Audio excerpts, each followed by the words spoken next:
got this. You sure about that? Well, you blathering, gathering, slathering buffoons, I've got a brand new video for you today regarding Team Kill Media's Code Violet. Remember how I talked about that game? How I loved all the gameplay they showed? But guess what? Team Kill Media, being the harpies that they are, wanted to protect their ever so almost attractive lead actress, Elena Wiz, because gee whiz, she hopes to see these guys along with herself at this year's Jeff Keighley's Game Awards. This is day 2 of being an influencer. Well, guess what, Elena? That's not going to happen. Do you know why? Well, let me give you 3 guesses why that is. No! A 4? How can this get an IGN 4 out of 10? Is this a new bar? Or even a new bra? When I look at that and I look at you with such incredulity, I have no idea what to do anymore. But honestly, let's look into this because I think the usual IGN suspects are at hand. And look, just because somebody has a certain proclivity about what is an attractive female or absolute tomfoolery goonery, well, it only makes this thing more and more convinced that if Team Kill Media, the people behind Code Violet, had just shut the F up and stopped telling people online we're not giving it a PC release, I think the score might have gone to a 6 out of 10, but that's me being the ever blatant optimist. So without further ado, folks, let's get on with today's video. YouTube's newest hero is here to save the day. His name, Kung Fu Hot Dog. Code Violet, the review. A futuristic bloodbath that feels as prehistoric as its dinosaurs. Oh man, this dude is salty. Who could have written this? Is it Ryan McCaffrey?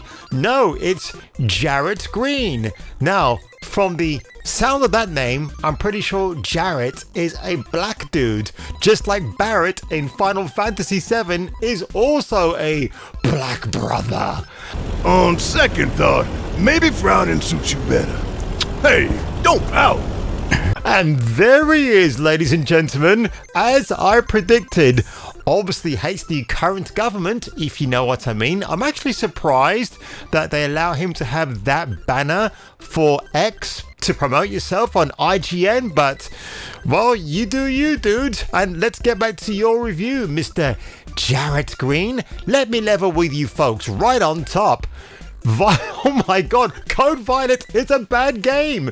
No judgment. Well, some judgment if you saw the tasteful, and this is the part that makes me laugh so much, and sometimes not tasteful screenshots and trailers featuring its beautiful brunetted, big boobied protagonist mixing it up with dinosaurs, and felt, oh, what does it say here? And felt compelled to pick this up just to ogle. Jarrett, bro, you cannot. You know what this reminds me of? It's that French idiot who said that the guy behind Stellar Blade doesn't understand women and therefore glorifies them, despite the fact that the Shift Up's director's missus also co-designed the look of Project Eve herself, didn't she? And she's a bit of a looker too. So when you sit here and you say, oh, you know what? It's another goon title. That's why they made it.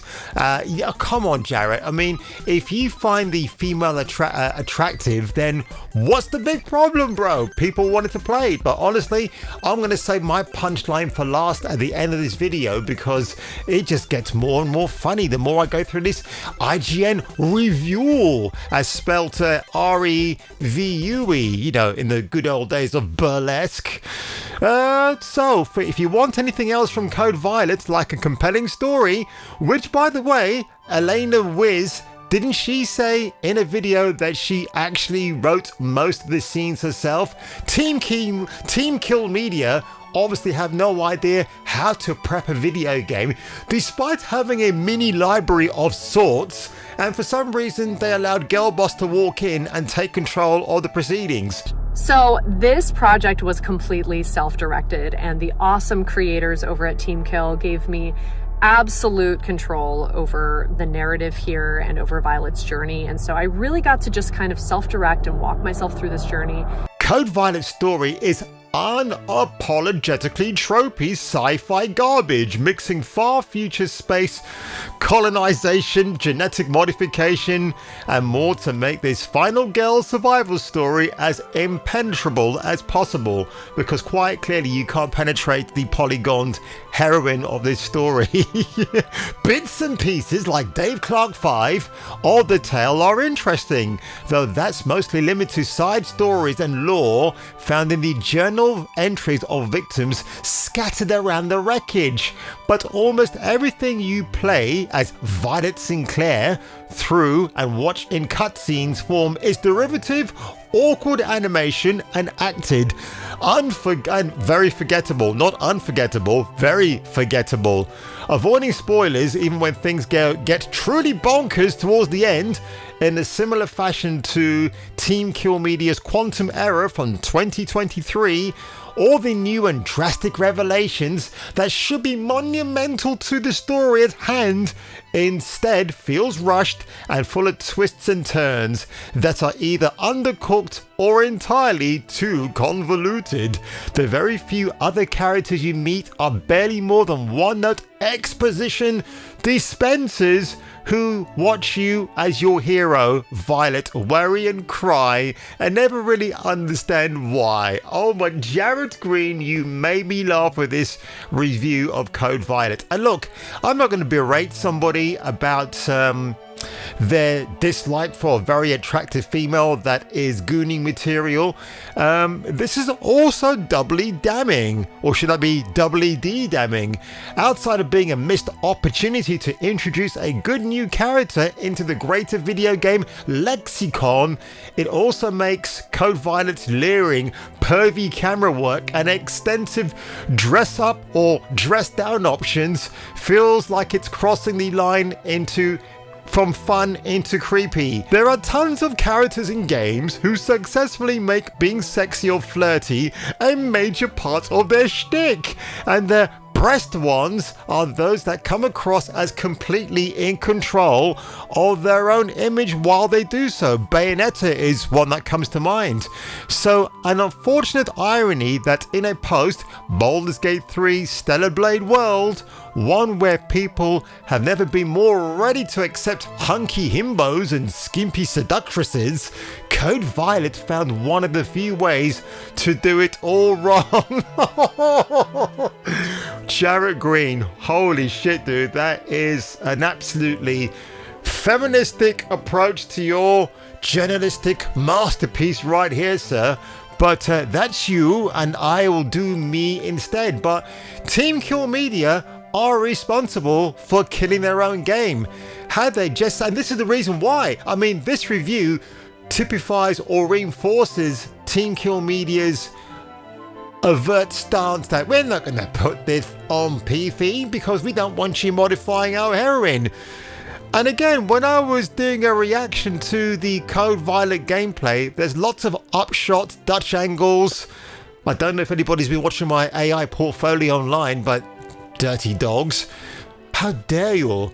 But that's what they were doing, and you would think that Elena Wiz, G-Wiz as I call her, would actually have an objection about that. Clearly she did not, or she might not have known, or she did not care, and maybe no one cared in its production. But Team Kill Media, had he just released it on PC, people might have been more enthused about playing it. Maybe even making the sexy modifications to the character could have projected it into something more than just a bland shooter pooper with dinosaurs thrown in the mix. But there you go, folks. Oh, I do love to be beside the seaside. Oh, I do like to be beside the sea and taking a pee. But my god, folks, wasn't that just a IGN? Thank you so much for bringing your diverse hire in today and penning that review. It really is a mask-off moment, isn't it, folks? And speaking of which, if I were you and if you were me, I'll be catching you catching me